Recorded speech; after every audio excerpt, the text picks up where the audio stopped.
Olá, sejam muito bem-vindos à Live JR, que acontece todas as sextas-feiras nas plataformas digitais do Jornal da Record. Hoje conosco está a médica e diretora-geral do INCA, o Instituto Nacional de Câncer, Ana Cristina Pinho. Bem-vinda. Muito importante esse tipo de debate aqui para falar sobre o câncer de mama. Um prazer tê-la conosco, doutora. Prazer é todo meu, Camila, muito prazer estar aqui. Obrigada pela oportunidade. Isso é realmente, sem dúvida, uma excelente prestação, uma oportunidade de prestação de serviço para a nossa sociedade. O Instituto Nacional de Câncer, como órgão, né, auxiliar do Ministério da Saúde para a prevenção e controle do câncer, nós estamos muito honrados de termos realmente essa oportunidade de contribuir. Obrigada. Hoje conosco também o apresentador e âncora do Jornal da Record, Celso Freitas, que está de home office nessa pandemia, e também a repórter Cleisla Garcia, hoje à distância também. Boa tarde para vocês dois. Boa tarde, doutora Ana Cristina. Boa tarde, Camila. Cleisla. Boa tarde, Camila. Boa tarde, Celso. Bem-vinda, doutora Ana. Bom, a gente também quer falar para você que nos assiste que vocês podem mandar as dúvidas e perguntas que a doutora Ana Cristina vai esclarecer pelas redes sociais do Jornal da Record, e a gente vai transmitir aqui durante essa live. E a gente vai falar sobre o Outubro Rosa, mês que levanta a questão e discussão sobre o câncer de mama, um dos mais agressivos, o que mais mata mulheres em todo o mundo, e também a importância do diagnóstico precoce, né, doutora? Eu peguei aqui um número no site do INCA que para 2020 estão previstos mais de 66 mil novos casos de câncer de mama. Queria que a senhora falasse se isso é uma média alta, baixa e como a pandemia que a gente vive hoje influencia nessas estatísticas. Camila, o INCA ele é o responsável pela produção das estimativas de câncer do Brasil. Então, inicialmente, até o ano passado, as estimativas eram bianuais, a partir desse ano elas passam a ser trianuais. Então, a cada 3 anos, o INCA atualiza as estimativas de câncer. E a nossa incidência e prevalência de câncer está dentro das expectativas mundiais. É importante destacar que o câncer ele vem aumentando cada vez mais a proporção como causa de mortalidade da população. O Brasil e o mundo, de um modo geral, vivem uma fase de transição epidemiológica. O que isso quer dizer? Antigamente, no nosso país, na maior parte do mundo, as doenças infecto-contagiosas eram as principais causas de mortalidade da população. E com os avanços dos sistemas de saúde no mundo, a tendência é que as doenças infecciosas, né, com os programas de imunização, que especialmente aqui no Brasil é muito forte, nós somos muito eficientes, né, no nosso programa de imunização, né, pública. Então, com isso, nós conseguimos vencer essa etapa e, atualmente, a primeira causa de mortalidade são as doenças cardiovasculares. E, em segundo lugar, o câncer. O que se vê no mundo e as expectativas é que até 2030 o câncer supere as doenças cardiovasculares como a primeira causa de mortalidade no mundo e também aqui no Brasil. Então, é interessante notar que o Brasil ele vem seguindo a mesma tendência, né, do restante do mundo em relação às principais causas de mortalidade no país. E o câncer, ele também é um indicador do maior tempo de vida da população. Então, nós estamos nessa transição de idade populacional, então a nossa população vive mais, e o câncer na verdade, não é uma doença, né? O câncer é um espectro, são mais de 100 doenças muito diferentes, inclusive, do ponto de vista biológico, né? Inclusive com demandas diferentes. Mas, de um modo geral, o câncer é um conjunto de doenças muito associadas ao processo de envelhecimento do organismo. Então, é natural que a prevalência aumente à medida em que a população vive mais. Então, isso mostra para o nosso país, inclusive, avanços no aspecto da saúde da sua população de um modo geral.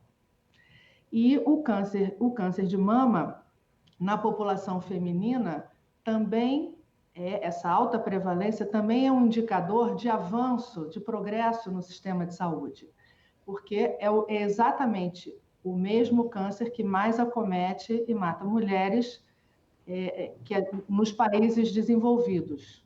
Então, nos países em desenvolvimento, né, e subdesenvolvidos, o principal câncer é o câncer de colo do útero. Só que o nosso país, com as dimensões continentais, né, com sua heterogeneidade, né, populacional e de condições socioeconômicas, nós temos diferentes Brasis. Então, nós temos a estatística que bate com os países desenvolvidos, ou seja, Sul, Sudeste, Centro-Oeste e até alguns pontos do Nordeste, em que o primeiro câncer é o de mama, mas em alguns pontos, principalmente da região Norte e algumas áreas do Nordeste, a primeira causa é o câncer de colo do útero.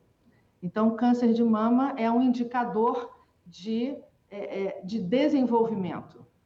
E o câncer de colo do útero, que está muito relacionado, principalmente, né, à existência do vírus, né, o HPV, ele acomete mais, é a primeira causa nos países subdesenvolvidos. Celso Freitas, a sua pergunta agora, doutora. Doutora Ana, o Outubro Rosa é um movimento que começou em 90 lá nos Estados Unidos, né? E aqui no Brasil, tanto a mídia como o governo, outras entidades, têm trabalhado num esforço de conscientização para o exame do câncer de mama. Que balanço a senhora faz nos últimos anos? Diminuiu o número de mortandade provocada pelo câncer de mama? Sim, na verdade, o Ministério da Saúde encampou a campanha do Outubro Rosa em 2010, oficialmente, e os dados, né, inclusive dados aqui de estudos produzidos pelo Instituto Nacional de Câncer, refletem exatamente o avanço nas políticas públicas de controle dessa doença. Ainda existem muitos desafios. Agora, essa campanha do Outubro Rosa, já há alguns anos, o Ministério da Saúde, o INCA, vem adotando a estratégia da oportunidade, uma janela de oportunidade para falar além do câncer de mama. Na verdade, para conscientizar mais a população feminina da importância do autocuidado, do olhar para o próprio corpo, da atenção para os sinais que o corpo, os sinais de alerta que o corpo emite, né? A mulher, de um modo geral, ela tende a ser mais atenta. Esse desafio é maior com a população masculina, que é mais resistente a isso, inclusive a buscar um médico. Mas é sempre bom reforçar, né? E claro que todos os dias são dias de estar atenta à própria saúde, ao próprio corpo. Todos os dias são dias para se exercitar a consciência em relação à existência de uma doença que realmente é a que mais, em termos do câncer, é a que mais responsável pela maior mortalidade da população feminina. E é uma doença absolutamente curável na maior parte dos casos. E o que os dados mostram é que o Brasil vem avançando muito, a mortalidade ela vem se reduzindo, isso graças a todo o espectro de ações que envolvem, né, as ações para a prevenção e o controle do câncer.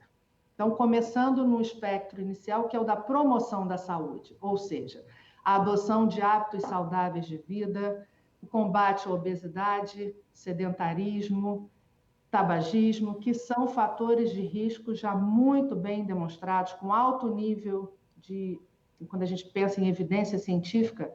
Então, são fatores de risco já comprovadamente relacionados ao desenvolvimento de câncer, inclusive do câncer de mama, né? Cerca de 30% dos casos de câncer de mama, eles são considerados preveníveis exatamente pelo controle dos fatores de risco. Então, principalmente esses, né? A questão do consumo excessivo de bebidas alcoólicas, obesidade, né? Sedentarismo e o tabagismo.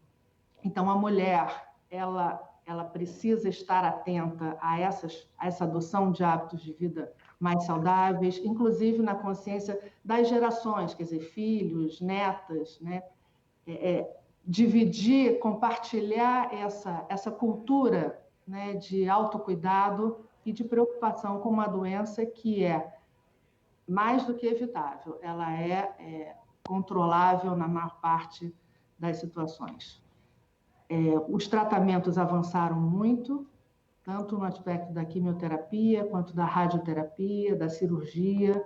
Então, hoje, a mensagem é extremamente positiva. Então, hoje, um diagnóstico de câncer de mama não é uma sentença, né, de morte. Na verdade, um universo, um obstáculo, mas superável, né, principalmente se assim que a mulher observar qualquer tipo de alteração na mama, uma secreção, uma coloração diferente, né, algum desconforto, que ela procure rapidamente o médico. E fundamental, quando a gente pensa em política pública, saúde coletiva, né, os programas de rastreamento do câncer de mama. Então, essa é uma política já muito bem estabelecida. O Ministério da Saúde e o INCA, né, junto da Organização Mundial de Saúde, estabeleceram já as diretrizes. Então, existe um programa estruturado de rastreamento, né, com o objetivo do diagnóstico precoce, né, do câncer de mama, que certamente é a grande estratégia, é o grande pulo do gato. Quanto mais precoce o diagnóstico, maiores as chances, né, do controle total, definitivo da doença. Cleisla. Doutora Ana, a gente sabe que a pandemia ela é um fenômeno com vários subfenômenos, né? E na semana passada a gente teve acesso a alguns dados que são impressionantes. Por exemplo, que 50% dos médicos adiaram as suas consultas, que 62% das mulheres suspenderam seus exames de rotina e 73% delas só vão procurar um ginecologista para falar sobre câncer de mama quando a pandemia passar, sabemos nós, quando isso vai acontecer. No Reino Unido, a gente já sabe, também tem pesquisa mostrando que eles esperam um aumento, não só no número de casos por conta disso, mas de mortes também. E no Brasil, a gente está prevendo mais ou menos um fenômeno parecido? Esse é o fenômeno, na verdade, esse é o fenômeno da segunda onda em relação às doenças, e ainda vem a questão da onda econômica, né, do empobrecimento dos países, quer dizer, do desemprego, né, e todas as consequências disso. Mas o fato é que a expectativa é que, sim, um impacto houve, até porque é importante a gente lembrar que a orientação inicial da própria Organização Mundial da Saúde, época corroborada, né, pelo ministro da Saúde à época, que era fique em casa. É importante a gente lembrar que é uma doença nova, sem nenhum tipo de precedente do ponto de vista epidemiológico. Então, pegou o mundo de surpresa. Então, havia muito pouco ou nenhum conhecimento prévio de como lidar com essa situação, quais as situações reais de contágio, quais eram os grupos, né, efetivamente de risco, as estratégias de isolamento, hashtag fica em casa, isolamento vertical, longitudinal, oblíquo, enfim, muito confuso. E a população, o fato é que a população ela ficou em pânico. E isso tem um preço, claro. As pessoas ficaram inseguras e, naturalmente, atenderam a esse apelo dos cientistas de ficar em casa, não se expor, circular menos e evitar situações que não fossem de urgência, inclusive aqueles que tinham os sintomas da doença. Inicialmente, se são sintomas leves, fique em casa, né? Só procure o hospital em último caso, o que depois se demonstrou ter sido um equívoco, né? Mas esse é o problema, o aprendizado em relação à Covid, ele vem sendo em tempo real. Fato é que o Ministério da Saúde, o INCA, logo de início perceberam que câncer, doenças cardiovasculares e, claro, obviamente, doenças, né, mentais, não poderiam se encaixar nesse conceito de de eletivo completamente. O câncer não é uma doença eletiva. Claro que as situações... Então, a orientação do Ministério da Saúde, né, foi emitido por uma medida provisória lá atrás, foi que não abandonassem os tratamentos, e aqui no INCA nós seguimos exatamente dessa forma. Só que houve um processo natural que, em muitas situações, inviabilizava, né, os tratamentos, inclusive o aspecto da contaminação. Então, a primeira medida... Então, o Ministério da Saúde emitiu, inclusive, uma portaria também com as diretrizes, né, do manejo, né, da pandemia em diferentes situações, inclusive, né, no câncer. Nós estabelecemos um gabinete de crise já na segunda quinzena de março, e uma das características principais é que a mudança de decisão, muitas vezes, era em 24 horas. Então, reuníamos o gabinete em cima de dados que tínhamos até aquele momento. E nós vimos que, em 24 horas, muitas daquelas decisões, elas precisavam ser mudadas, em função de chegar de previsões que nós fazíamos e que, na prática, se mostravam, assim, na verdade, não desta forma.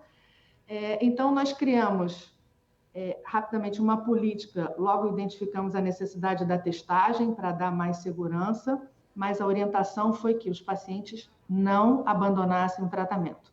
Claro que cirurgias de grande porte, pacientes já com outras, como a gente chama, comorbidades, né? Outras doenças concomitantes além do câncer, por exemplo, uma cardiopatia, pneumopatia, ou pacientes que iriam ser submetidos a uma grande cirurgia, já com previsão de pós-operatório em terapia intensiva, que essas cirurgias deveriam aguardar um melhor momento, né? Até porque o risco de um paciente ser operado e estar contaminado com o SARS-CoV-2 aumentava a mortalidade em quase 50%. Então, nós logo identificamos os pacientes de maior risco e que iriam ocupar leitos de terapia intensiva que seriam necessários, né, para abrigar pacientes de Covid. Então, esses pacientes, essas cirurgias foram canceladas, os pacientes foram informados e que nós aguardaríamos, né, o andamento da situação. E também pacientes já tratados, mas que fazem o controle, né, da doença. Então, algumas consultas, essas sim, consultas eletivas, exames eletivos, foram postergados, justamente para dar prioridade aos pacientes que estavam ainda em tratamento ou que precisavam iniciar o tratamento.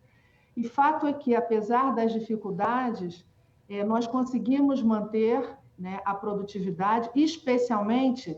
E aí são aquelas decisões estratégicas.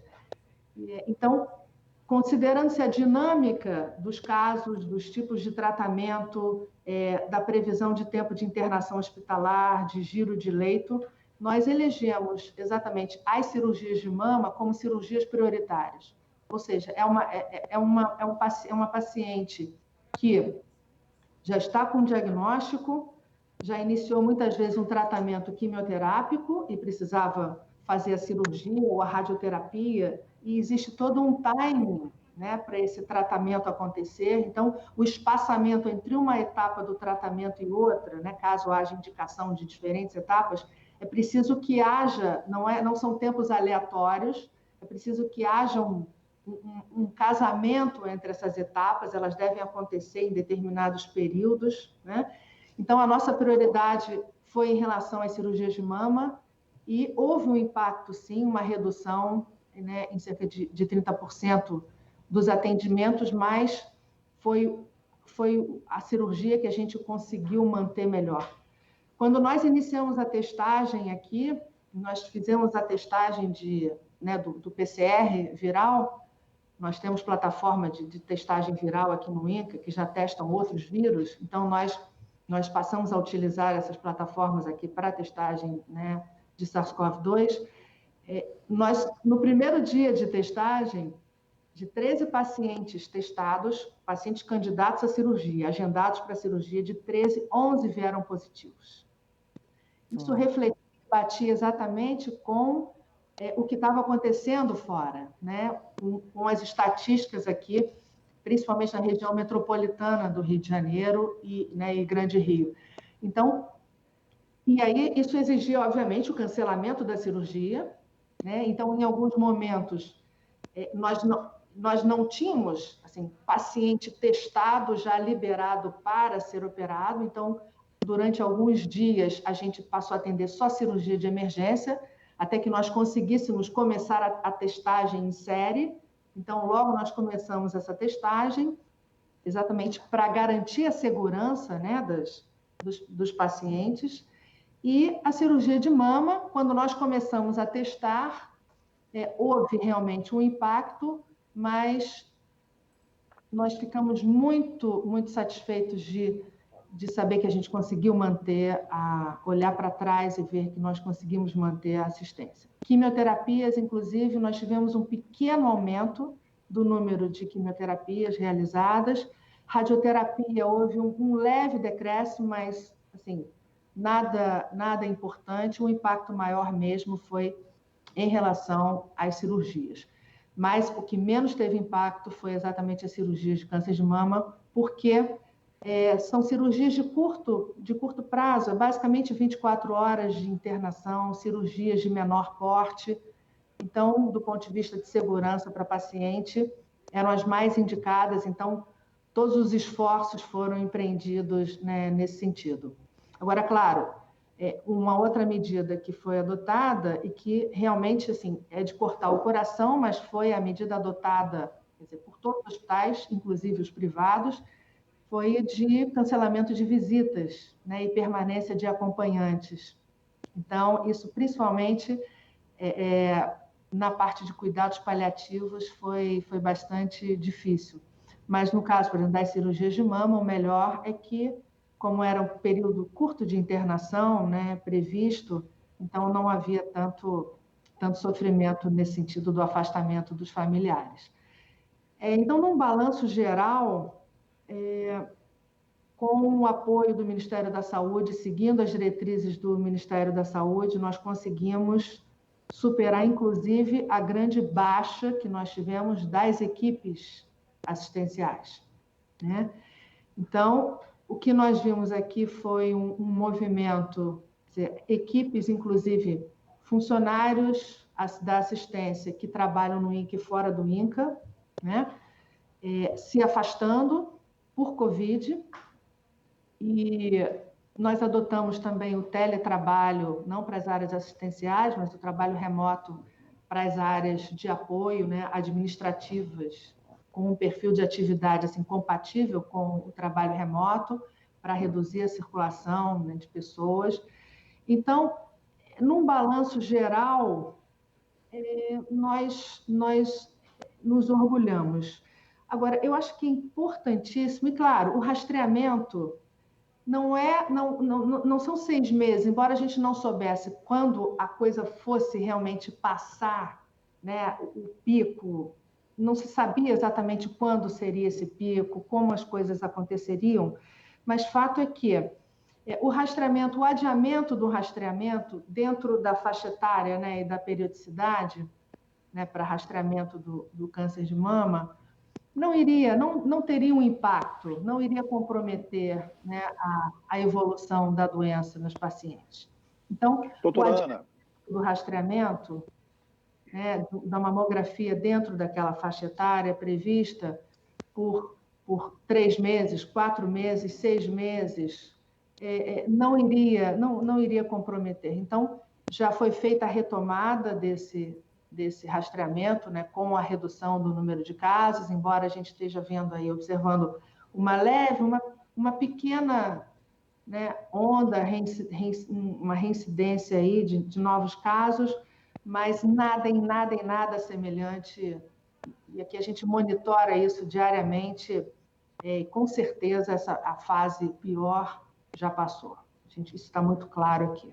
Os funcionários já retornaram na sua imensa maioria, né, saudáveis e ainda mais comprometidos com assistência à nossa população.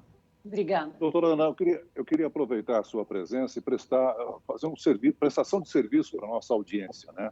A senhora falou de riscos, de fatores de riscos que são controláveis, tal qual o tabagismo, o álcool, o sedentarismo, mas existem aquelas mulheres que têm histórico na família, ou seja, o risco hereditário. Que orientação a senhora dá especialmente a essas mulheres que têm esse risco? Hoje existe o recurso da testagem, né, genética, existem testes genéticos que identificam essas pacientes, né, de risco, então a detecção, né, de genes que estão relacionados a uma maior incidência da doença. Essas mulheres, então, elas precisam, né, estar mais atentas ainda, lembrando que esses são casos de exceção. A imensa maioria, a maior incidência do câncer de mama, que está relacionado também ao processo de envelhecimento do corpo feminino, né, as alterações hormonais, né, pós-menopausa. Então, é exatamente isso que justifica essa maior prevalência e é o que norteia a faixa etária de rastreamento. Então, a faixa etária é de 50 a 69 anos. Esse é o grande grupo de risco. Então, esse grupo precisa fazer o seu programa. Então, é só para fazer uma diferenciação. Então, por exemplo, rastreamento é a política de busca ativa da doença em pacientes assintomáticas, ok? Então, são pacientes que não têm nenhuma alteração e por estarem dentro daquela faixa etária e dentro daquela periodicidade, que no caso do câncer de mama é a cada 2 anos, ou seja, então, por exemplo, a mamografia, então é nessa faixa etária de 50 a 69 anos, a cada 2 anos. Então, esses casos de exceção, essas mulheres precisam estar mais atentas ainda, mais atentas, né, aos sinais e ser submetidas, inclusive, à testagem genética, que é feita, inclusive, no SUS.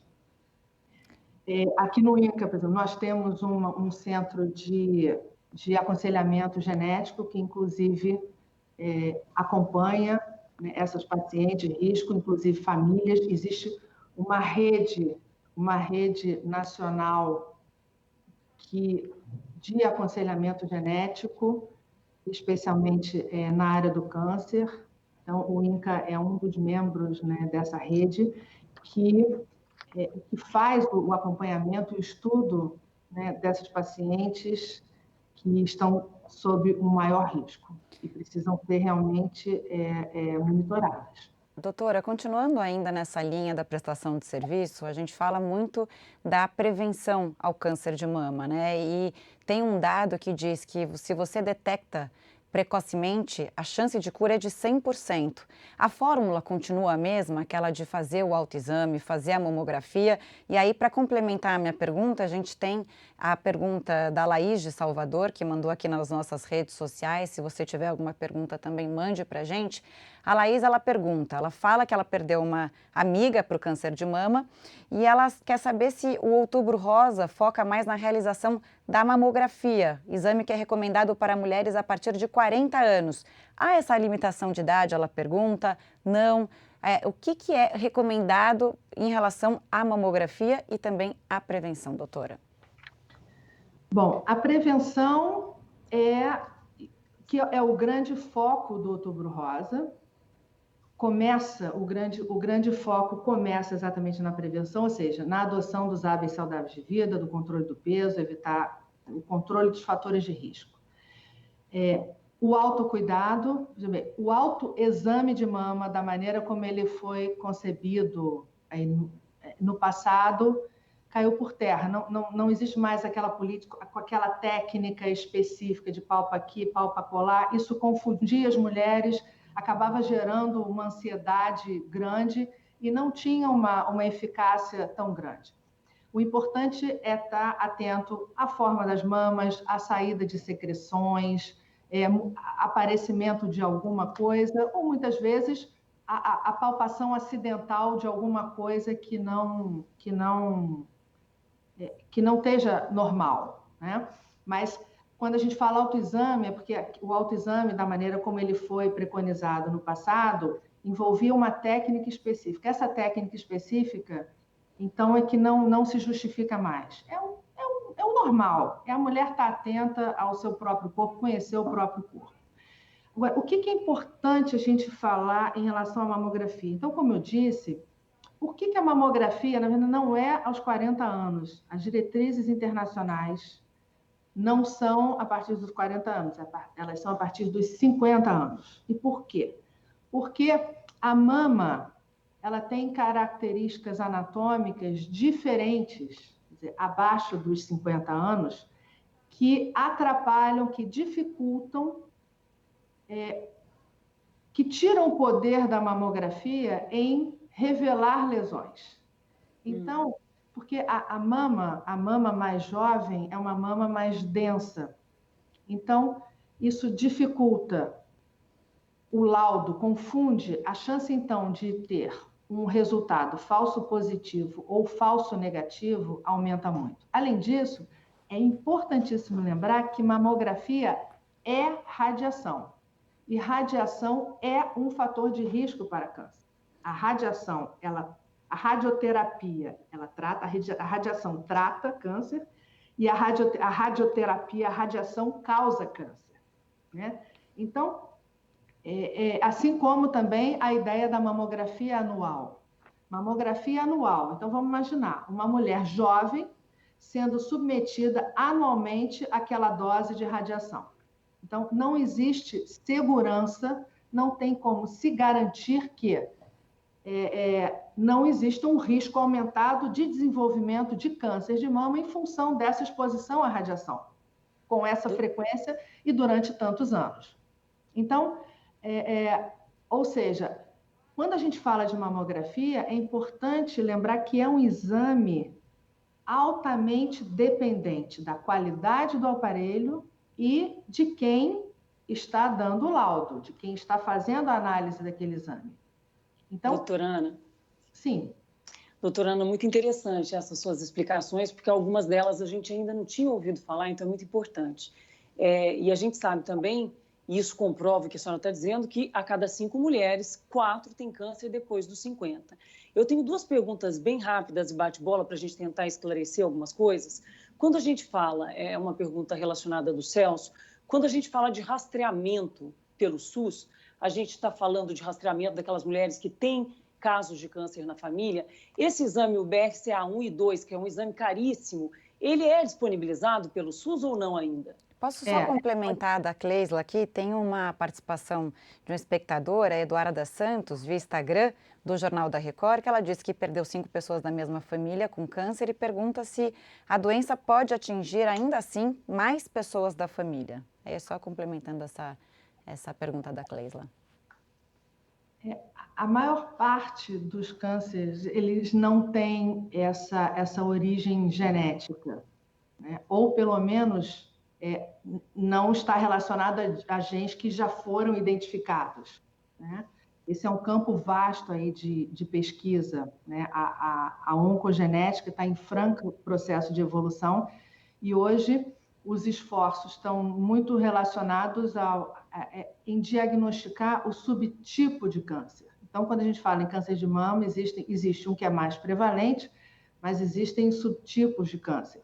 E existem os cânceres relacionados, né, a essas alterações genéticas com características próprias, e é importante a detecção